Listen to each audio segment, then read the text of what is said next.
नमस्कार दोस्तों, स्वागत है आपका द ग्राउंड रिपोर्ट में। मैं हूं समीर आत्मज मिश्र। अमेरिका ने पूरी कोशिश कर ली कि किसी भी तरीके से ईरान वार्ता के लिए तैयार हो जाए, लेकिन ईरान ने साफ तौर पर मना कर दिया और उसकी ओर से कहा गया कि हम बार बार कोई हीला हवाली नहीं करते, हमारा स्टैंड क्लियर है। आखिरकार मंगलवार को बड़ी उम्मीदें थीं और वहां से अमेरिका के राष्ट्रपति डोनाल्ड ट्रंप अपना जो प्रतिनिधिमंडल था, उपराष्ट्रपति जेडी वेंस के नेतृत्व वाला, उसको भेजने की पूरी तैयारी कर चुके थे। लेकिन ईरान के प्रतिनिधिमंडल ने वहां जाने से मना कर दिया और पहले ही मना कर रखा था। उन्होंने कहा हम बार बार एक ही बात को नहीं दोहराते हैं, और आखिरकार नहीं गया। ट्रंप को भी अपने प्रतिनिधिमंडल का जो प्रोग्राम है उसको कैंसिल करना पड़ा। और यही नहीं, उसके पहले डोनाल्ड ट्रंप धमकी दे रहे थे, ईरान को डराने की कोशिश कर रहे थे, धमका रहे थे और ये कह रहे थे कि 22 तारीख को जब ये मियाद खत्म हो जाएगी उसके बाद बहुत बड़ा हमला होगा। लेकिन ट्रंप फिर से बैकफुट पर आए, फिर से एक बार उन्होंने यू टर्न लिया और कहा कि ठीक है, युद्ध विराम अभी आगे भी जारी रहेगा। ईरान ने साफ तौर पर कह दिया है कि युद्ध विराम जारी रहेगा, जब तक युद्ध विराम रहेगा हम उसका पालन करते रहेंगे, लेकिन अगर हमारे ऊपर हमला हुआ, हमले की कोशिश की गई तो उसका मुंह तोड़ जवाब वैसे ही दिया जाएगा जैसे इसके पहले हमने दिया है। लेकिन अमेरिका की जो चाल है, डोनाल्ड ट्रंप की जो चाल है, वो थोड़ी हैरान करने वाली है। चाल ये है कि एक तरफ वो युद्ध विराम कर रहे हैं, दूसरी तरफ उसका उल्लंघन भी कर रहे हैं, यानी हॉर्मुज की नाकेबंदी उन्होंने कर दी। एक तरफ वो यहां दूसरे दौर की वार्ता शुरू कर रहे हैं और दूसरी तरफ वो ये भी कर रहे हैं कि ईरान के जहाज़ों को पकड़ रहे हैं। ईरान के एक और जहाज़ को उन्होंने पकड़ लिया है अमेरिका ने, और ईरान कह रहा है कि आपको वो छोड़ना पड़ेगा, ये युद्ध विराम का उल्लंघन है, हॉर्मुज की नाकेबंदी आप खत्म करिए, तभी किसी बातचीत की उम्मीद करिए। अमेरिका ने नहीं किया और ईरान ने बातचीत से मना कर दिया। लेकिन परेशान अमेरिका है, परेशान डोनाल्ड ट्रंप है। क्यों परेशान है उसकी बात करते हैं। पहले आपको बता देते हैं कि क्या कुछ हुआ कल से लेकर आज तक। ये कोशिश कर रहा था पाकिस्तान के जो सेना प्रमुख हैं फील्ड मार्शल आसिम मुनीर, वो गए भी थे तेहरान। पूरी कोशिश उन्होंने की। ईरान ने साफ तौर पर कह दिया कि हमारी जो मांग है आप उन मांगों पर तैयार करिए, क्योंकि हम कोई हारे हुए देश तो है नहीं कि हम अमेरिका के कहने पर, अमेरिका की शर्तों पर उनके साथ वार्ता को तैयार हो जाएंगे।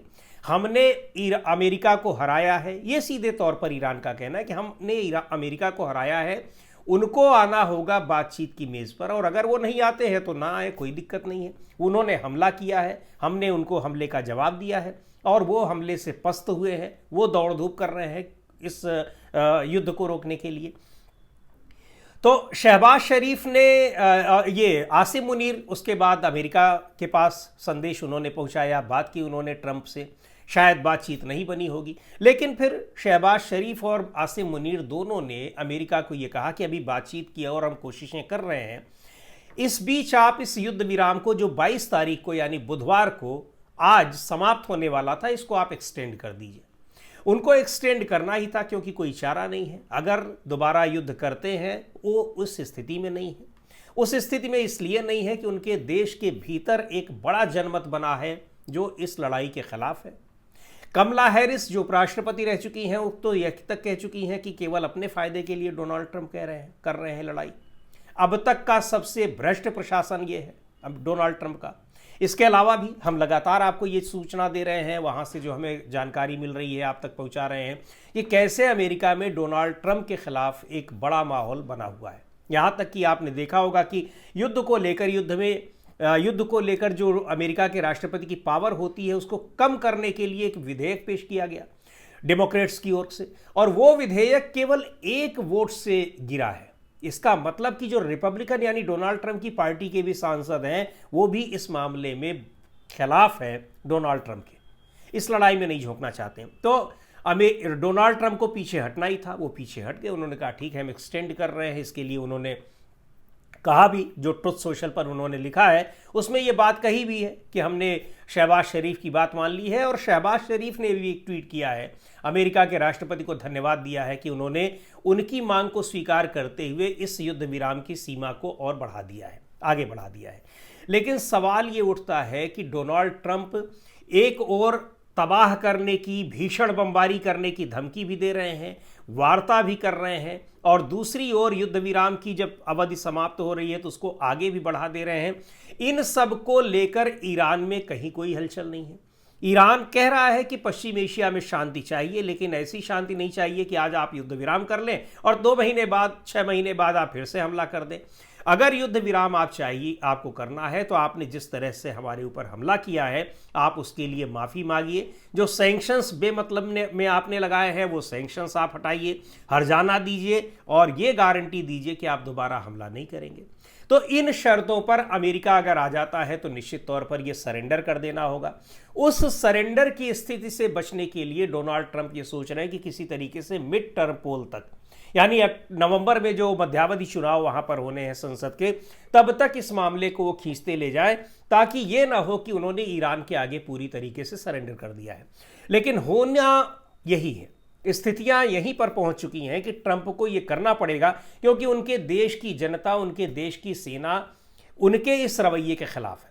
एक वॉल स्ट्रीट जर्नल में खबर छपी है और ये बहुत हैरान करने वाली खबर है कि किस तरीके से वहां जो वॉर रूम की बैठकें हो रही हैं सेना की, उसमें डोनाल्ड ट्रंप चाह कर भी नहीं जा पा रहे हैं। वहां पर सेना के अधिकारी वहां आने से पूरी तरह से उनको मना कर रहे हैं और यह कहा है कि अगर आप कोई राजनीतिक प्रतिनिधि इसमें भेजना चाहते हैं तो आप उपराष्ट्रपति जेडी वेंस को भेज दीजिए, किसी और को भेज दीजिए, लेकिन आपको नहीं आना है। यही नहीं, डोनाल्ड ट्रंप से यह भी खबरें आ रही हैं कि जो ट्रुथ सोशल, जो उनका अपना सोशल मीडिया अकाउंट है जिस पर वो अपनी बातें लिखते हैं, कि उस पर भी वो उनको कहा जा रहा है कि वो लिखना बंद कर दें, इसलिए कि वहां पर वो तमाम ऐसी बातें लिखते हैं जिसकी वजह से न केवल अमेरिका की छवि खराब हो रही है, बल्कि यह भी समझ में आ रहा है कि अमेरिका के राष्ट्रपति, अमेरिका का शासन एक ऐसे व्यक्ति के हाथ में है जो मानसिक रूप से संतुलित नहीं है, बैलेंस्ड नहीं है, डिसबैलेंस्ड है। तो ये इसको लेकर कि ट्रुथ सोशल पर वो नहीं लिखेंगे। अब चूंकि उनका कार्यकाल अभी बचा हुआ है, लेकिन अब खबरें ये भी आ रही हैं कि उन्हें कहीं ऐसा ना हो कि महाभियोग का, इंपीचमेंट का सामना करना पड़ जाए। ये स्थिति भी डोनाल्ड ट्रंप के लिए आ सकती है उनके देश में।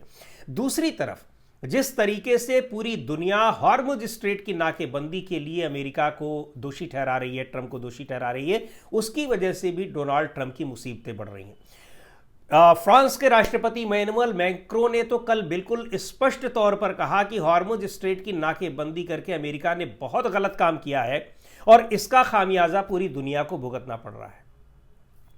अमेरिका की जो शर्तें हैं, एक ये भी बात कही जा रही है कि जिस तरह की शर्तें अमेरिका ईरान के सामने रख रहा है, उसमें सबसे बड़ी बात यह है कि वो कह रहा है कि आप अपने एनरिच्ड यूरेनियम को हमें सौंप दीजिए। आखिर एनरिच्ड यूरेनियम जो ईरान ने अपना बना रखा है, एनरिच कर रखा है यूरेनियम अपनी ऊर्जा ज़रूरतों के लिए, उसको आपको क्यों सरेंडर कर देगा? ईरान की ऐसी कौन सी मजबूरी है? ईरान कौन सा ऐसा उसने गलती की है? एक संप्रभु राष्ट्र है, अपनी सुरक्षा, अपने देश के लोगों के लिए उनका वेलफेयर करना, अपने देश की ऊर्जा ज़रूरतों को पूरा करना, ये उसका अधिकार है। आप कह रहे हैं कि परमाणु बम अगर उसके हाथ में आ गया तो वो पूरी दुनिया को तबाह कर देगा। पहली बात तो ईरान ने साफ तौर पर कहा है कि हम ना तो परमाणु बम बना रहे हैं, ना हमारे एजेंडे में है। अंतर्राष्ट्रीय परमाणु ऊर्जा एजेंसी सर्टिफिकेट दे चुकी है कि ईरान के पास परमाणु बम नहीं है। पूरी दुनिया कह रही है कि परमाणु बम नहीं है। ट्रंप दुनिया को यह डर दिखा रहे हैं कि ईरान परमाणु बम बना सकता है और अगर उसके पास परमाणु बम आ गया तो वो पूरी दुनिया को तबाह कर देगा।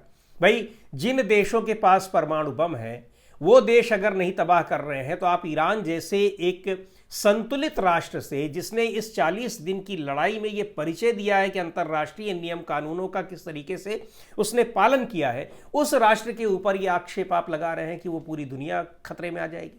जबकि अमेरिका और इजराइल ने जिस गैर जिम्मेदारी का परिचय इस लड़ाई में दिया है और लगातार दे रहे हैं कि आप स्कूलों पर हमले कर रहे हैं, आप अस्पतालों पर हमले कर रहे हैं, आप रिहायशी इलाकों में हमले कर रहे हैं, तो एक ऐसे देश के ऊपर आप ये आक्षेप कैसे लगा सकते हैं जो नियम और कानूनों का, अंतर्राष्ट्रीय नियमों का किस तरीके से पालन कर रहा है, और वो देश जो खुद पालन नहीं कर रहे हैं, जो खुद दिखा रहे हैं कि वो कितने इनह्यूमन हैं, कितने अमानवीय हैं, उनका दृष्टिकोण किस तरीके का है। ये सारी चीज़ें ऐसी हैं जिनको लेकर ये वार्ता एक मुकम्मल स्तर तक पहुंचने में अभी लग नहीं रहा है कि ये पहुंच पाएगी। और ईरान की ओर से जो बातें कही जा रही हैं, सीधे तौर पर कहा गया है कि उसके अगर जहाज़ों को, जिनको अमेरिका ने पकड़ रखा है, अगर वो उनको नहीं छोड़ता है तो फिर वो उन जहाज़ों को छुड़ाने के लिए किसी भी स्तर पर उतरने को बाध्य हो जाएगा। और कहा यह जा रहा है कि एक तरफ इसकी सीमा बढ़ा रहे हैं युद्ध विराम की, डोनाल्ड ट्रंप धमकी भी दे रहे हैं, तबाह करने की धमकी दे रहे हैं, भयंकर बमबारी करने की धमकी दे रहे हैं, और दूसरी ओर उसके जहाज़ को कब्जे में ले रहे हैं। जाहिर सी बात है कि आप उसको उकसा रहे हैं कि वो आपके ऊपर हमला करे, क्योंकि अपने जहाज़ को वो कैद में तो रखेगा नहीं, छुड़ाने की कोशिश करेगा। उसमें हज़ारों लाखों टन लीटर जो है वो ऑयल है।